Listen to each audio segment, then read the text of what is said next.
When you're in love, you'll do anything for the beloved. Anything. Right? But people, they don't learn Arabic. Right? Really, they don't learn Arabic. They don't want to learn the language that the beloved speaks to his creation in. They don't, we're lazy people. We claim love. It's not true. We're not lovers, but there are lovers. And if you're not one, you should at least be in awe of them. Right? I wish I could be in love. People long to be in love. You know, some people, they want it so bad, they keep falling in love again and again. Just for that experience of love. You know, the foolish people, ushaq. Because it's a disease also, you know. The ishq is actually related to a vine that strangles the life out of the plant that it gets hold of. Right? But dawa al-ishq al-ittisal. The cure of ishq is to the connection. And so you can want to meet somebody so badly, you'll go to the ends of the earth to meet that person. Salman al-Farsi, look at his love. And look what he did. He traveled all over. If he heard of any righteous man, he would go. And his journey is an amazing journey to the Prophet ﷺ. And when he got there, he had, and because of his sincerity, Allah gave him these signs, so he knew what to look for. And the first time he met him, he brought him dates and he said, this is sadaqah. And then he watched him, he didn't eat from it because he knew, he was told he won't eat from charity. And then the next time he came, he gave him dates and he said, this is hadiyah, it's a gift. And then he ate from it and then he knew, just like I was told, right? He knew. And then the Prophet ﷺ showed him the khatam, he knew it. And Salman became Muslim.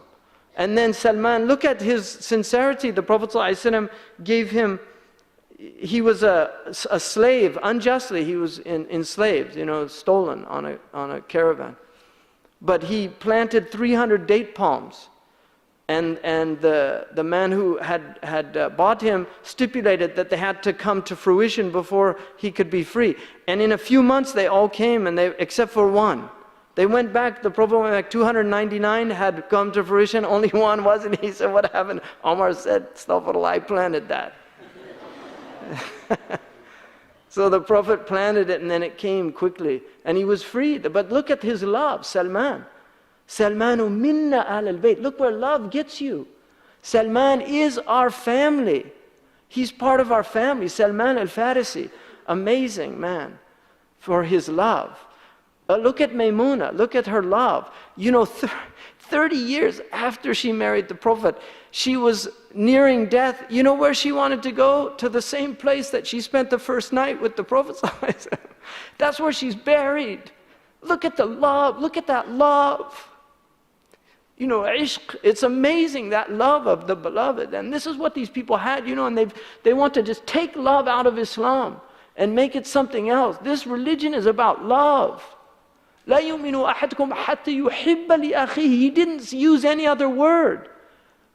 Until you love. قل إن كنتم تحبون الله فاتبعوني يحببكم الله. Say, if you love Allah, then follow me and Allah will love you. Because علامة الحب اتباع الحبيب. The sign of love is that you follow the beloved. You will do what the beloved says. And the beloved of Allah is the messenger of Allah. He's Habibullah. He said when they were talking about Ruh Allah, Kalim Allah, Khalilullah, he said, I heard what you were saying. Wa ana Habibullah.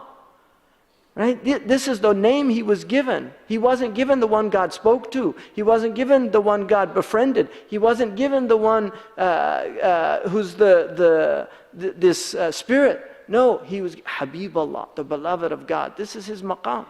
And hubb is his way. The way of the Prophet ﷺ is love. And so this journey is a journey of love. It's wanting to know God. And we forget, you know, we just forget because we get caught up in dunya and all of these, you know, this journey, it's a tough journey too. You need rest from time to time. You need rest, you need recreation, but the heart has to be revived again and again. And that's what these journeys are about. That's what you're here for. You're here right now. This is what we're all here for, to be reminded. That's where we're going. But we want to go the right way. We want to go the right way. When we die, we want to be ready to die. And that's what this deen is about. It's about being prepared to die. حَاسِبُوا قَبْلَ أَن تُحَاسَبُوا. Take your souls to account before you're taken into account. There's a hadith, مُوتُوا قَبْلَ أَن تَمُوتُوا. It's a sound meaning. The hadith in Sahih Muslim, عُدُّوا أَنفُسَكُم مِّنْ أَصْحَابِ الْقُبُورِ. Consider yourselves already dead. It's a Sahih hadith. Consider yourselves already dead. Right? Die before you die. And this is the death of the sensory so that the meaning can awaken. And then you can have the sensory with the meaning. You can have the sensory with the meaning. Because Allah put the sensory in here for a reason.